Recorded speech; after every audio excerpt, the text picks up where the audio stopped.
అన్న నమస్తే అన్న. నమస్తేనే. ఏసీబీ విచారణ అయిపోయింది అనుకునే లోపు మళ్ళీ ఈడీ విచారణ కేటీఆర్ గారు వెళ్ళడం అంటే ఏంటి అసలుకి? సెంట్రల్ గవర్నమెంట్లో ఇలా ఇన్వాల్వ్ అవ్వడానికి ఏమన్నా బీజేపీ కూడా ఇన్వాల్వ్ అయ్యిందా? కాంగ్రెస్ బీజేపీ కుమ్మక్కయ్యారనేది వార్తలు కూడా వస్తున్నాయి. అసలు ఏమంటారు? ఇప్పుడు రేవంత్ రెడ్డికి 6 స్కీములు చేయడానికి రావట్లేదు. 420 హామీలు ఇవ్వడం జరిగింది. ఆ 20 హామీలలో కూడా ఒక హామీ చేయడానికి రావట్లేదు. ఈ రోజు ఢిల్లీకి పోయి అపాయింట్మెంట్ రాహుల్ గాంధీ గారు అపాయింట్మెంట్ ఇవ్వలే. ఒక వైఎస్ జగన్మోహన్ రెడ్డి కూతురుకి అపాయింట్మెంట్ ఇచ్చారు కానీ ఒక ముఖ్యమంత్రికి అపాయింట్మెంట్ ఇవ్వలేరంటే ఎంత చిల్లరగా రాజకీయమో అది తెలుసుకోండి. ఇంకోటి కేటీఆర్ని అరెస్ట్ అని అంటారు కానీ కేటీఆర్ గారిని అరెస్ట్ చేసే పరిస్థితి రాదు. తెలంగాణ రాష్ట్రంలో తెలంగాణ ప్రజలకు తెలుసు ఎంత మంచిగా చేసినామండి. ఈ కార్ రేస్ తెలంగాణ డెవలప్మెంట్ గురించే మేము ఈ కార్ రేస్ తీసుకొని వచ్చినాం. అది ఏమైనా తప్పైందా? నిన్న నిన్న కాకుండా మొన్న దానం నాగేందర్ గారు కూడా అన్నారు, మా కాన్స్టిట్యున్సీ ఎమ్మెల్యే అయినా మంచి మాటనే అన్నాడు. నేను దాన్ని ఎంకరేజ్ చేస్తాను. ఎందుకంటే పేరు నిలబెట్టిండు కానీ పేరు చెడగొట్టలే కదా. పేరు చెడగొడితే ఎవరైనా మైనసే. ఒక తెలంగాణ రాష్ట్రానికి మంచి పేరు తెచ్చింది ఎవరు? కేటీఆర్ గారు.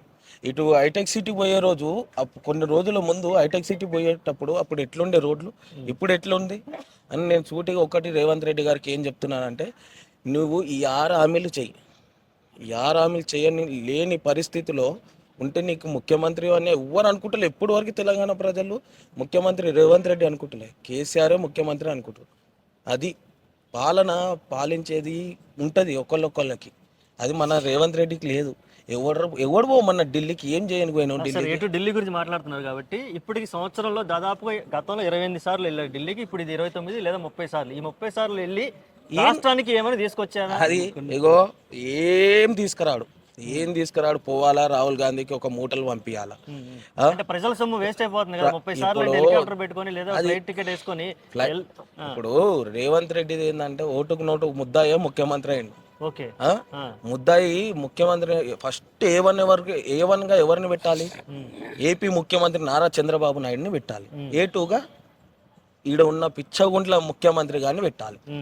అది కాని పరిస్థితిలో ఈరోజు కేటీఆర్ని అరెస్ట్ చేస్తా అంటున్నావు కదా. దేని గురించి అరెస్ట్ చేస్తావు? ఒక తెలంగాణ రాష్ట్రానికి మంచి తెచ్చిందని అరెస్ట్ చేస్తావా? నీ లేకైతే మేము మూటలు ఇయ్యలే కదా. నువ్వు మూటలు ఢిల్లీకి నువ్వు ఇన్నిసార్లు ఈ రోజుకి 30 సార్లు అనుకో మన కౌంటింగ్.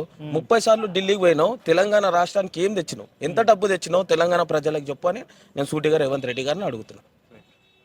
ఓకే, ఒకవేళ కేటీఆర్ గారు కనుక అరెస్ట్ అయిపోతే, సాయంత్రం రేపు అరెస్ట్ అయితే ఎలా ఉండబోతుంది? మన స్టాండ్ ఎలా ఉంటుంది? కేటీఆర్ గారిని అరెస్ట్ చేసే ముందు రేవంత్ రెడ్డి నువ్వు ఖబర్దార్ గుర్తుపెట్టుకో, కేటీఆర్ గారిని అరెస్ట్ చేసే పరిస్థితి ఉండదు. ఎందుకంటే ఆయన ఐటీ శాఖ మంత్రి అంటే is the big position.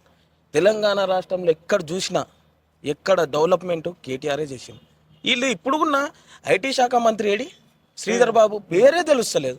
Who is the IT శాఖ మంత్రి అంటే కేటీఆర్. అదొక బ్రాండ్ అయిపోయింది.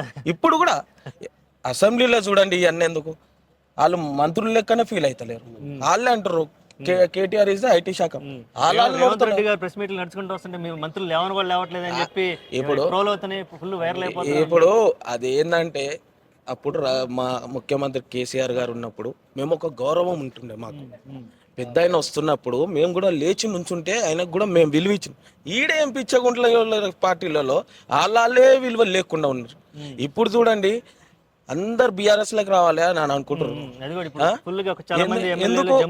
ఎందుకు ఆడ ఏం చేస్తలేడని, మాకు మైనస్ అవుతుందని, మాకు ప్రజలలో పేరు ఖరాబ్ అవుతుందని కాబట్టి వాళ్ళు ఈ పార్టీలకు రావడం జరుగుతుంది. మేము ఎక్కడ తప్పు చేసింది లేదు, కేటీఆర్ గారు తప్పు చేసింది లేదు.